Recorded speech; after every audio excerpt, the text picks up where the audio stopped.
Hello everybody, 𝗀𝗏𝗂𝗧𝗏 here, and this is Ruth's mini video.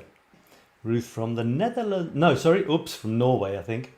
And this was part of the 5-day photo fun event, and I'm honouring everybody who contributed lots of beautiful photographs, and Ruth was a wonderful contributor. I'm going to look at 4 of her photographs today, not 3, because you contributed so many nice ones for every day.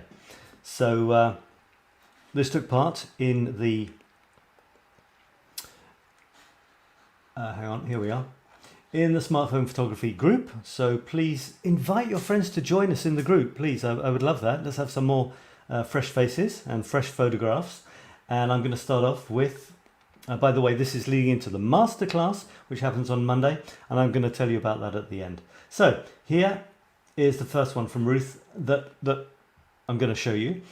And it was wonderful. It was on the theme of 2 colours, but what's happened is yellow, fly swatter, didn't know you have flies in Norway, and a blue bottle in front of it. Well, yellow plus blue equals green. And what have we got? We've got a greenish distorted fly swatter in the bottle, which is fantastic. I love it. And she's got really nice and close. The bottle is nice and sharp. It's an interesting angle. It's not just face on. There's actually a reflection of the fly swatter in the window by the looks of it. And there's texture in the bottle. And yeah. And as I was talking about this at another time, having looked at it and then put it away, looked at it again, I suddenly saw what I thought it was a butterfly. I didn't know what it was. And I suddenly realised it was Ruth's hands.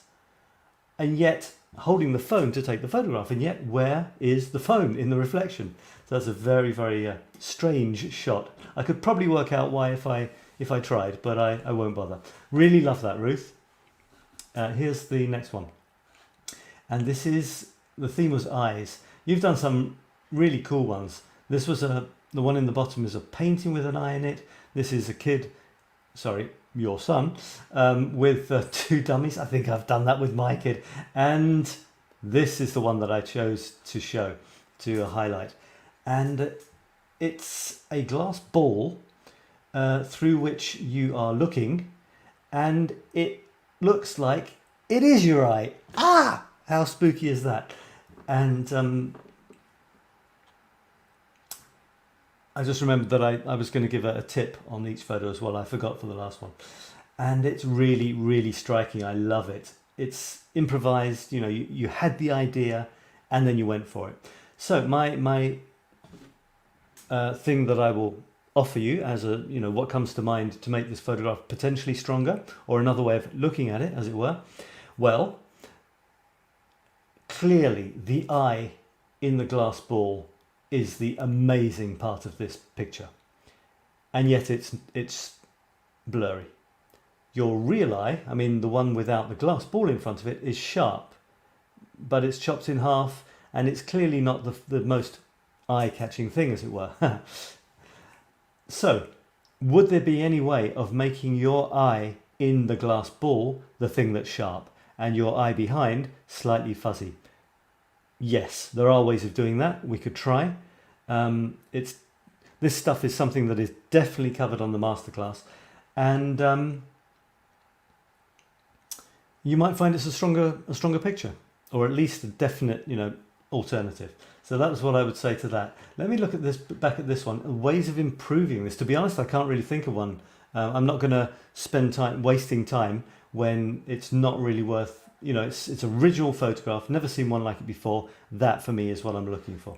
Okay, let's go on to this one. This was the theme of the past, and you have offered us a few touching things from the past.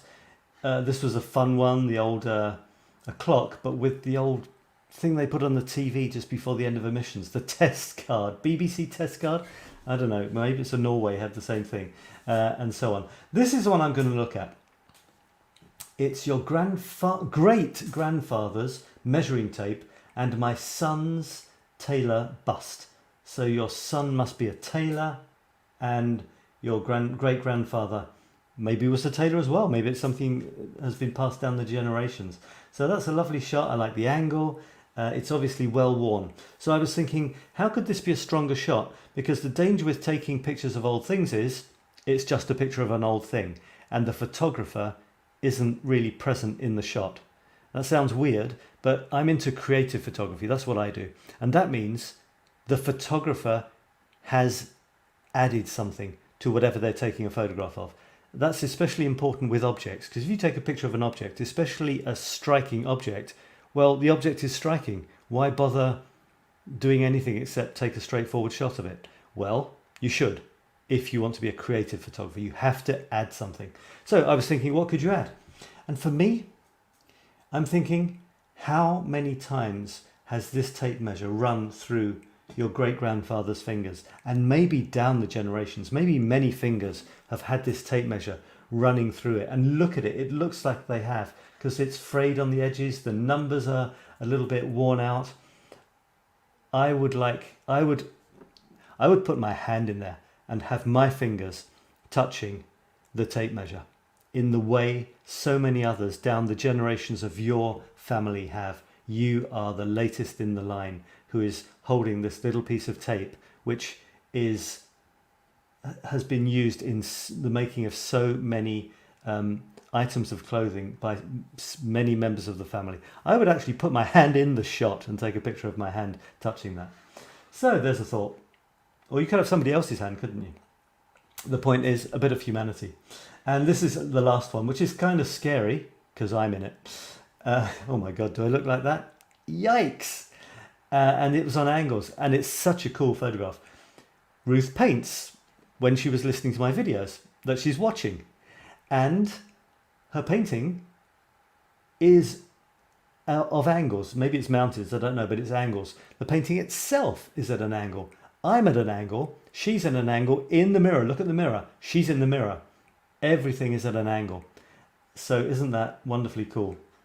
And look, she looks pretty pleased with herself as well. I'm so pleased with that, Ruth. I'm so happy that you're doing something creative at the same time as you're listening to me, because that's what it's about. Creativity doesn't start, it doesn't stop. It's a continual process. So, you know, maybe what I'm saying influences what you're doing. Your photograph now is influencing what I'm saying now. It's a circle. It's a beautiful circle. So thanks, Ruth. Wonderful stuff. And thanks for introducing Aina, I think it is, your friend, to us as well. And she gave us some beautiful, beautiful photographs too. So folks, if you've been watching this and you've enjoyed this, let me say that this is the intro. This week was the intro to my smartphone photography masterclass, which starts on Monday. It's the year to make your smartphone photography sizzle, people. Especially after the lockdown and everything. Come on, let's have some fun. Infinite Creativity Now, it's at the bottom, .com/photo. Go there and check out the masterclass. It's a wonderful, wonderful event. Happens over several weeks, and you completely transform your photos. As it says in this one on the left, from sad snaps to incredible images. And all of the images you see in my promotional material, this one, this one, this one, were taken on my smartphone. Simple as that. Taken on the smartphone, played with afterwards on the smartphone.